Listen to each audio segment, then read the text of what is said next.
If you are new to budgeting, this video is for you.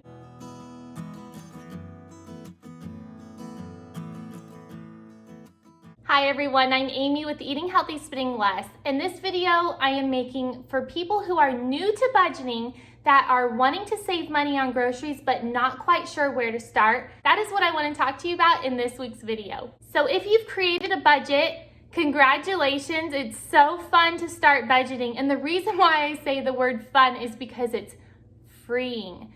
It has eliminated so much financial stress in my home. Since budgeting, my husband and I never, and I truly mean, never fight about money. It is wonderful to be on the same page with your partner and to have a game plan for financial success. So today, let's talk about the grocery budget, because the grocery budget is a huge variable expense that is so key for you to either pay off debt or to put money in a savings account.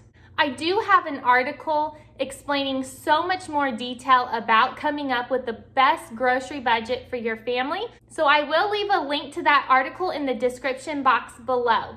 But number one is you need to come up with a grocery budget. So look over your past bank statements to see how much money you've actually been spending at the grocery store and how much money you've been spending eating out.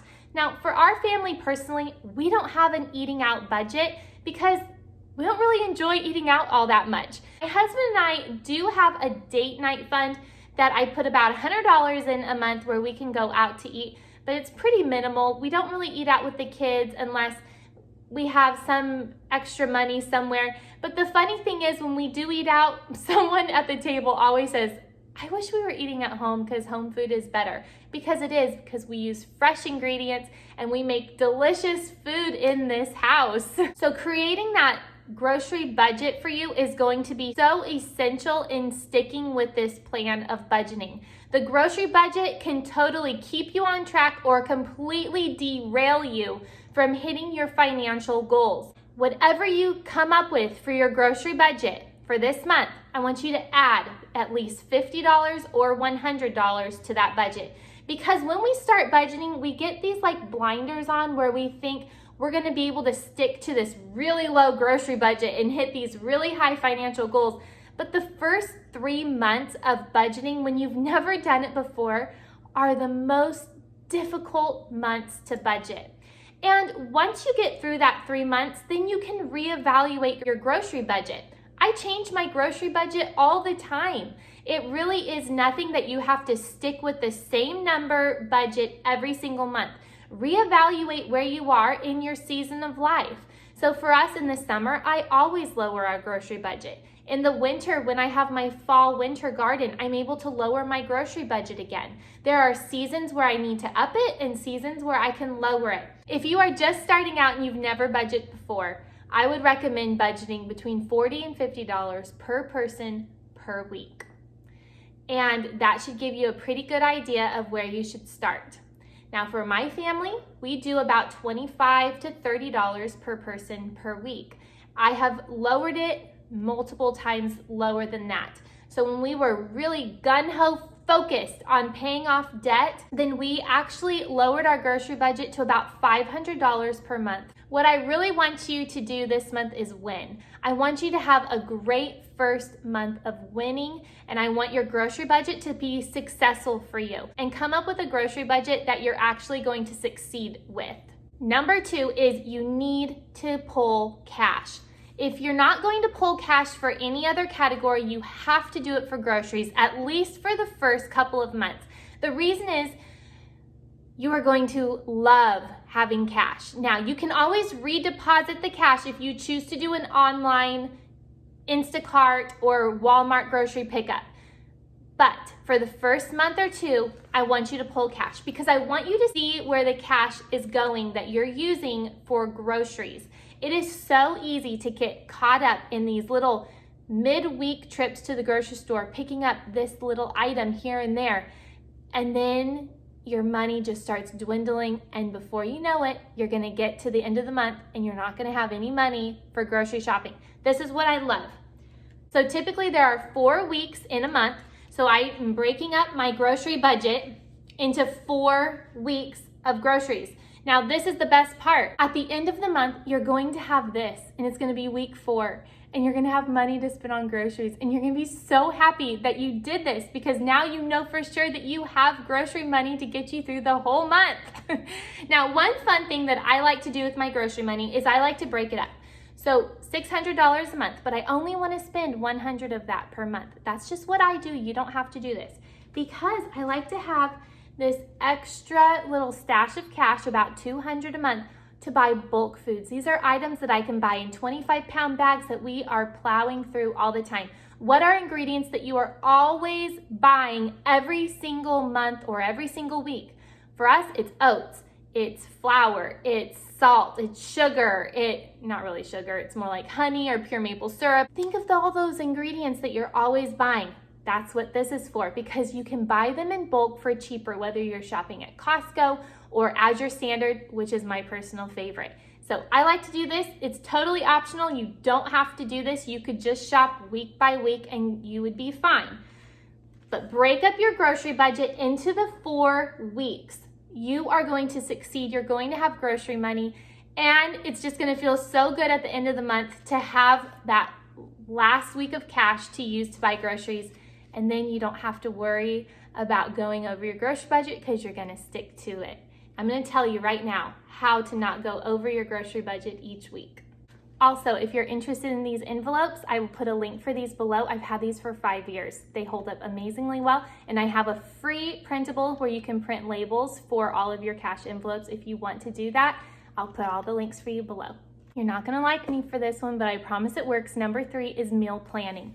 Take out your planner, and if you do it on your phone, that's fine. But meal plan what you're going to eat that week. It works perfectly. Now, you don't have to stick to this exact menu, but where it's like, okay, on Thursdays, we're going to have this. Just pick 7 of your favorite dinner ideas and menu plan them.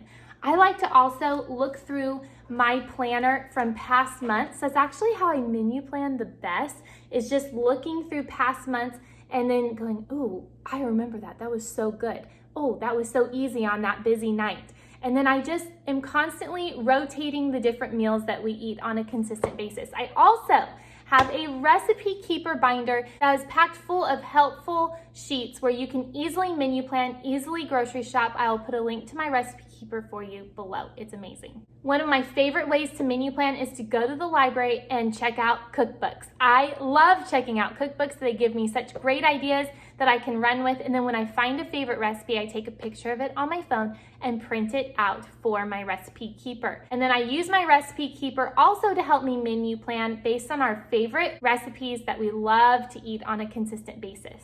If you want to stick to your grocery budget, the best way to do so is to menu plan, because when you don't, you go through the whole day going, what are we going to have for dinner? And then you're going to be tempted to eat out or go to the grocery store to pick up something easy. Number 4 is your grocery list. Let me show you how I do mine. So after I have menu planned, I get out a cute notebook. Go to Target and buy some cute notebooks, or even TJ Maxx has some really cute ones too. This one I picked up a few years ago. It's Let Us Turn Up the Beat. Isn't that cute? I use this for my grocery list. It's just a plain notebook. And I'll write down everything that I need to get for the week. And then I always estimate how much each item is going to cost. As you can see, it's circled right here. And then when I go to the grocery store, and always estimate high. So when I go to the grocery store, I can cross off things that I have purchased, and I always know about how much I'm going to spend on groceries. I'm never surprised. I love it. It's the best way to go grocery shopping. I rarely ever go to this grocery store without my list because it makes such a difference for me. It gives me a clear focus of what I'm there to do, and I know exactly how much I'm going to spend, and I don't want to go over budget. And number 5, of course, is stick to the plan. Don't deviate from the plan. So if you go, I just don't really want any of these things for dinner tonight, look through your pantry and see what else you have. You have to build something from what you already own. So sometimes, this happened a few weeks ago.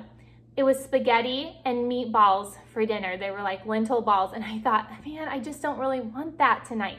So So I decided Asian bowls sounded way better. I already had all the ingredients. It didn't affect the rest of my menu for the week, so I went ahead and made Asian bowls instead, and it worked out perfectly, and we had spaghetti the following week. But the important part is to stick to the plan as best as you can. I don't typically menu plan breakfast because we have the same breakfast all the time. Kind of pick 4 or 5 breakfasts that you just love and repeat them.